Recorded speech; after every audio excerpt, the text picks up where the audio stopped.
Hello everyone, welcome back to my channel. So in this video we are going to learn the lost child of the supplementary book. Now let's start it. A child goes to a fair with his parents. He is happy and excited and wants the sweets and toys displayed there, but his parents don't buy them for him. Why then does he refuse when someone else offers them to him? It was a festival of spring. From the wintry shades of narrow lanes and alleys emerged as a gaily clad humanity. Some walked, some rode on horses, others sat, being carried in bamboo and bullock carts. One little boy ran between his father's legs, brimming over with life and laughter. So this story is set in the spring season. As the winter season had just ended, all the people came out of their houses. They were very happy and cheerful. People conveyed through different modes like foot, horses, bamboo carts, and bullock carts. A little child was accompanied by his parents. He ran excitedly and often banged into his father's leg. He was full of life and excitement and laughter. Come, child, come, called his parents as he lagged behind, fascinated by the toys in the shops that lined the way. So the child was attracted to the toys which were displayed at the various stalls. As he would be left behind, his parents would call him to come with them. He hurried towards his parents, his feet obedient to their call, his eyes still lingering on the receding toys. As he came to where they had stopped to wait for him, he could not suppress the desire of his heart, even though he well knew the old cold stare of refusal in their eyes. The child was obedient and would walk towards them on being called, but his eyes would keep on looking at the toys that he wanted. As he reached them, he could not control his desire to buy a toy. He was familiar to the reaction that they would stare him, indicating denial to buy him the toy. The child knew the emotionless way in which they would stare at him. I want that toy, he pleaded. So the child was unable to control his desire any longer. He said to his parents that he wanted to buy the toy. His father looked at him red-eyed in his familiar tyrant's way. His mother, melted by the free spirit of the day, was tender and giving him a finger to hold, said, "Look, child, what is before you?" So the father's eye grew with anger. He looked at the child just like a cruel ruler who was trying to oppress him. So the mother became emotional due to the cheerful mood. Lovingly, she gave her finger to the child to hold and guided him to a place. She asked him to see what was in front of him. It was a flowering mustard field, pale like melting gold as it swept across miles and miles of even land. A group of dragonflies were bustling about on their gaudy purple wings, intercepting the flight of a lone black bee and butterfly in search of sweetness from the flowers. The child followed them in the air with his gaze, till one of them would still its wings and rest, and he would try to catch it. But it would go fluttering, flapping up into the air when he had almost caught it in his hands. Then his mother gave a cautionary call. Come, child, come. Come onto the footpath. So there was a vast field full of bright yellow colored mustard flowers. They seemed like flowing streams of gold and were widespread. Then a group of dragonflies and black bees buzzed around, sucking the nectar from the flowers. The child looked at them as they flew around. When one of the flies sat somewhere, he tried to catch them, but the tiny creatures could fly away the next instant. The mother called out to him as they started walking down the footpath. He ran towards his parents gaily and walked abreast of them for a while, being, however, some soon left behind, attracted by the little insects and worms along the footpath that were teeming out from their hiding places to enjoy the sunshine. So the child ran towards his parents. He walked next to them, but after a few steps, he stopped to see the insects who were coming out of the soil. Once again, the child was left behind. Come, child, come. His parents called from the shade of a grove where they had seated themselves on the edge of a well. He ran towards them. Then the parents called him. They sat next to a well under the shady trees. The child once again ran and joined his parents. A shower of young flowers fell upon the child as he entered the grove, and forgetting his parents, he began to gather the raining petals of his in his hands.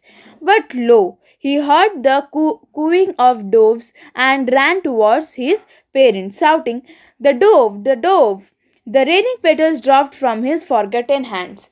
As the child entered the shady forested area, he was welcomed by a shower of flowers. He forgot his parents and started collecting the petals that had fallen. Just then he heard the cooing of doves and was excited to see them. He started chasing the birds, and in the process the petals fell down from his hands. Come, child, come. They called to the child, who had now gone running in wild capers round the banyan tree, and gathering him up, they took the narrow, winding footpath which led to the fair through the mustard fields. So the parents called the child, who was running and playing around a banyan tree. They lifted him and walked down a narrow, twisting lane through which they crossed the mustard fields and reached the fair. As they neared the village, the child could see many other footpaths full of throngs converging to the whirlpool of the fair, and felt at once repelled and fascinated by the confusion of the world he was entering. As they were about to reach the fair, the child saw huge crowds of people walking from all directions towards the fair. The dense crowd scared him, and he stepped back for a while, but the next moment he got attracted to the mind boggling crowd of humanity. A sweetmeat seller hawked gulab jamun, rasgulla, barfi, jalebi at the corner of the entrance, and a crowd pressed round his counter at the foot of an architecture of many colored sweets decorated with leaves of silver and gold. The child stared open-eyed, and his mouth watered for the barfi that was his favorite sweet. "I want that barfi," he slowly murmured, but he half knew as he begged that his plea would not be heeded because his parents would say he was greedy. So, without waiting for an answer, he moved on. So, as at the entrance of the fair to one corner, a sweetmeat seller had set up a shop. He was selling various sweets like gulab jamun, rasgulla, barfi, and jalebi. The sweets were displayed at different heights and were covered with foils of gold and silver. The boy's mouth watered when he cited his favorite barfi. He expressed his desire to get one in very low voice because he knew that his request would be refused by his parents. They would say that he was greedy for the barfi. As he did not expect that his demand would be fulfilled, he walked further. A flower seller hogged a garland of gulmohar, a garland of gulmohar. The child seemed irresistibly drawn. He went towards the basket where the flowers lay heaped and half murmured, "I want that garland." But he well knew his parents would refuse to buy him those flowers because they would say that they were cheap. So, without waiting for an answer, he moved on. So the next stall was that of a flower seller. He announced that he was selling garlands of the Gulmohar flowers. The child wanted one of those, but then he walked towards the basket of flowers and again announced his desire to have one in a low voice because he knew that his demand would not be fulfilled. They would refuse to buy him the flowers as they would say that they were cheap. Again the boy walked ahead without expecting a reply from his parents. He walked on further. So the next thing that the child came across was a balloon seller selling balloons of different colors of rainbow. The boy was attracted to the shiny colors of the balloons and wanted to have them all. He knew that his parents would not buy the balloons for him as they would reason that he was too old to play with them. So the child walked further. A snake charmer stood playing a flute to a snake which coiled itself in a basket, its head raised in a graceful bend like the neck of a swan, while the music stole into its invisible ears like the gentle rippling of an individual waterfall. The child went towards the snake charmer, but knowing his parents had forbidden him to hear such coarse music as the snake charmer played, he proceeded further. So then he paused at a snake charmer who was playing the flute, and the snake was twisting its neck to the music. The snake had coiled itself in a basket and raised its head out. It bent and moved its neck gracefully like a swan. It seemed that the music of the flute was heard by the snake's invisible ears and created the effect of a waterfall on it because it swayed its neck in a similar way. The boy walked towards the snake charmer, but as his parents had warned him to remain away from the unpleasant music played by such men, he walked further. There was a roundabout in full swing. Men, women, and children, carried away in a whirling motion, shrieked and cried with dizzy laughter. The child watched them intently and then he made a bold request. I want to go on the roundabout. Please, father, mother. Then he saw the roundabout swing. It was full of men, women, and children who were enjoying the ride. The boy watched the people on the roundabout and then, with a lot of courage, he expressed his desire to go on the roundabout. There was no reply. He turned to look at his parents. They were not there. Ahead of him, he turned to look on either side. They were not there. He looked behind. There was no sign of them. Then, when his parents did not reply, he turned towards them. He saw that they were nowhere around. He looked around and behind, but his parents were nowhere to be seen. A full, deep cry rose within his dry throat with a sudden jerk of his body. He ran from where he stood, crying in real fear. Mother, father! Tears rolled down from his eyes, hot and fierce. His flushed face and was convulsed with fear. Panic stricken, he ran to one side first, then to the other, hither and thither, in all directions, knowing not where to go. Mother, father, he wailed. His yellow turban came untied, and his clothes became muddy. So the boy cried loudly, jogged his body, and ran here and there, calling out for his parents. He was full of fear, and tears started rolling down his cheeks as he wailed and ran. Round his turban opened, and his clothes became muddy. Having run to and fro in a rage of running for a while, he stood defeated, his cries suppressed into sobs. At little distances on the green grass, he could see through his filmy eyes men and women talking. He tried to look intently, means carefully, among the patches of bright yellow clothes, but there was no sign of his father and mother among these people, who seemed to laugh and talk just for the sake of laughing and talking. So, after some time, he gave up. The loud cries turned into mild sobs. He saw some people standing and talking and tried to find if his parents were among them. The laughter and talks of the people were meaningless for the child. He was simply searching for his parents. He ran quickly again, this time to a shrine to which people seemed to be crowding. Every little inch of space here was congested with men, but he ran through people's legs, his little sob lingering. Mother, father! Near the entrance to the temple, however, the crowd became very thick. Men jostled each other, heavy man with flashing, murderous eye and hefty shoulders.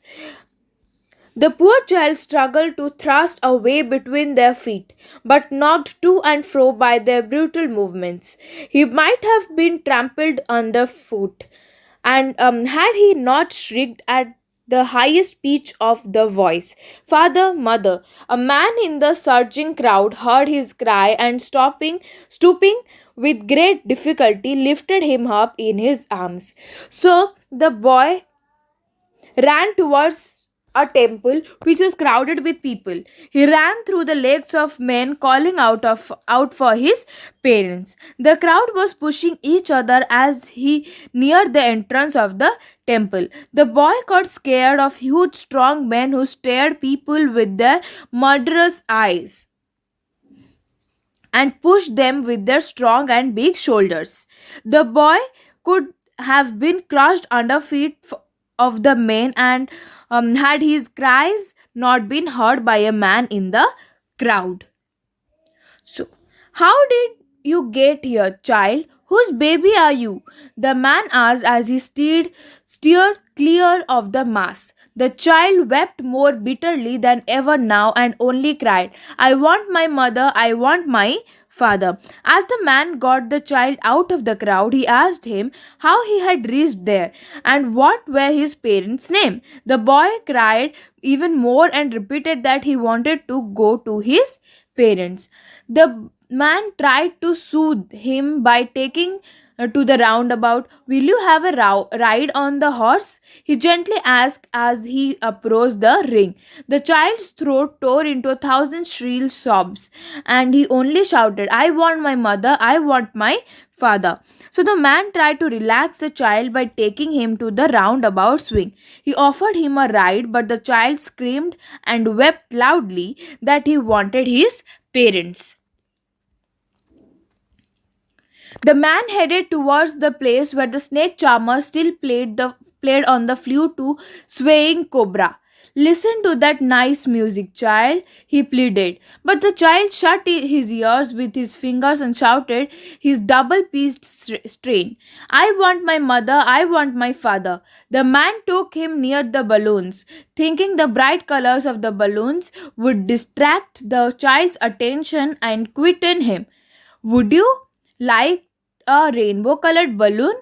he persuasively asked. The child turned his eyes from the flying balloons and just sobbed, "I want my mother, I want my father." So then the man started walking back to the same route which the child had taken. So he took the child to the snake charmer. He asked him to listen the nice music being played by the snake charmer. The child shut his ears with his fingers and screamed loudly that he wanted his parents. The man took the child to the bright colored balloons, hoping he might get cheered by seeing them. He offered a balloon to the child, but he turned away and wept for father. The, ma- the man, still trying to make the child happy, bore him to the gate where the flower seller sat. "Look, can you smell those nice flowers, child? Would you like a garland to put on your neck, around your neck?" Then the man tried to make the child happy and took him to the flower seller. He asked him to smell the fragrance of the flowers and offered him a garland. The child turned his nose away from the basket and reiterated his sob, "I want my mother, I want my father." Then the child refused to smell the flowers that he wanted to buy earlier because now his priority was to get his parents. Thinking to humor his disconsolate charge by a gift of sweets, the man took him to the counter of the sweet shop. "What sweets would you like, child?" he asked. The child turned his face from the sweet shop and only sobbed, "I want my father, and I want my mother." So, finally, the man took him to the sweetmeat seller and offered to buy some sweets for him. Still, the child did not want his favorite sweet but wanted his parents. And this all story is written by Mulk Anand. And this is it for today. If you like this video, do like, share, and subscribe.